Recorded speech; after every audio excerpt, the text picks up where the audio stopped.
This is Greenland. It's the largest island in the world, but for decades it was overlooked, a seemingly irrelevant, remote, frozen wasteland owned by Denmark. But since Trump came to office, he's been obsessed with trying to take it, even floating the idea of buying it outright.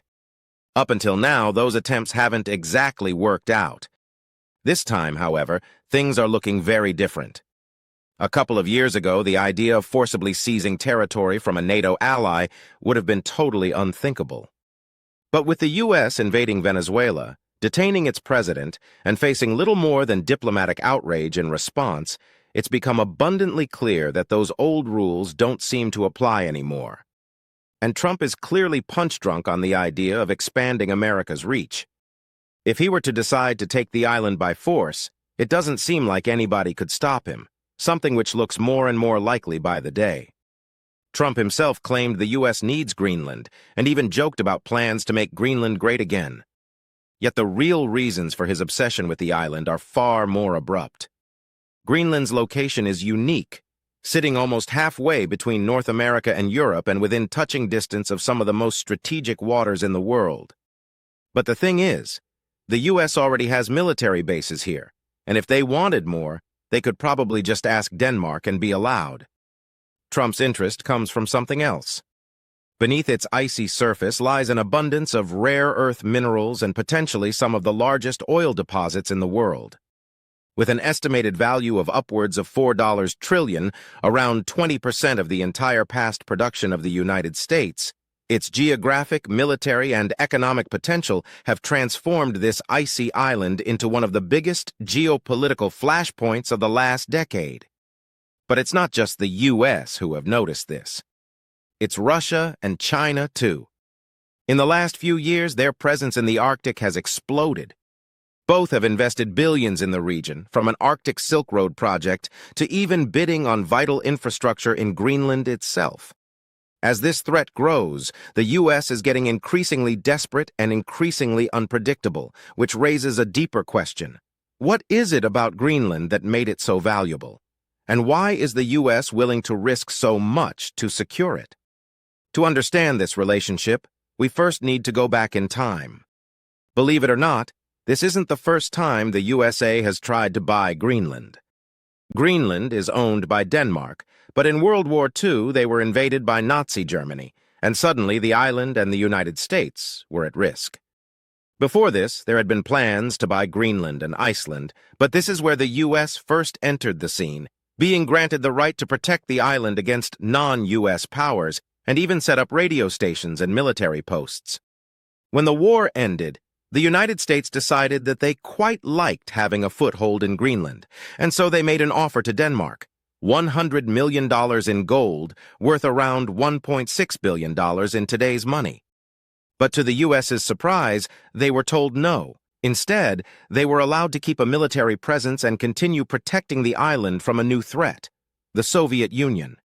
In 1953, they set up an airbase in northern Greenland with around 10,000 U.S. personnel, and they didn't stop there, establishing many more across the island and marking the northernmost outpost of the American military.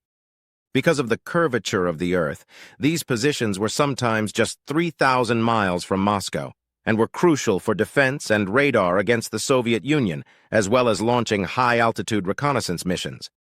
It seemed like the U.S. would keep expanding its presence, but then the Cold War ended, and in the 1990s, American interest faded. Equipment was abandoned, and even whole towns were sold for as little as $1. It seemed like this sparsely populated island would slowly fade away again. But that all changed. In 2008, researchers estimated Greenland could hold over 52 billion barrels of oil. To put that into perspective, in 2023, the United States has proven reserves of 47 billion barrels. If correct, Greenland could double U.S. reserves. Even if the estimates are off, it's still incredibly valuable. Oil is the black gold that makes the world go round, central to transportation, manufacturing, and daily life.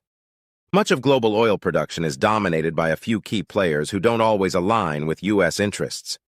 Since the 2010s, American oil production has surged to protect national security, and it's estimated that 13% of undiscovered oil and 30% of gas worldwide lies in the Arctic.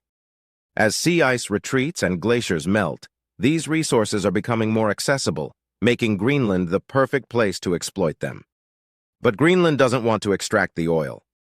In July 2021, it banned all new oil and gas exploration due to environmental concerns and high costs. Trump, however, has repeatedly dismissed climate change and promoted drilling, making Greenland's value far more than just strategic.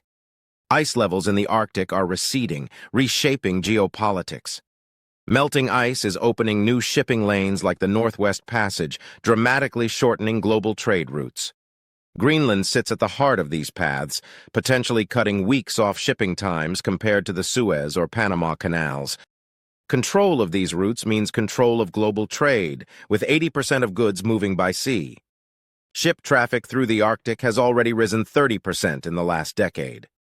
Meanwhile, Russia has been militarizing its Arctic frontier, and China has invested billions in the region, including Greenland itself.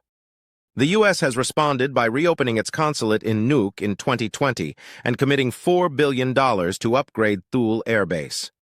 Trump has framed Greenland as critical to U.S. security, raising the question of how much it would cost. Denmark insists Greenland is not for sale and has invested heavily in its defense. But in today's world, even invading a NATO ally no longer seems unthinkable. While a forced takeover is unlikely and more of a negotiating tactic, estimates of Greenland's value range as high as $2 trillion. Greenland has the right to become fully independent, which could open another path for U.S. influence. Whether or not America buys Greenland as the ice continues to melt, its geopolitical importance will only continue to rise.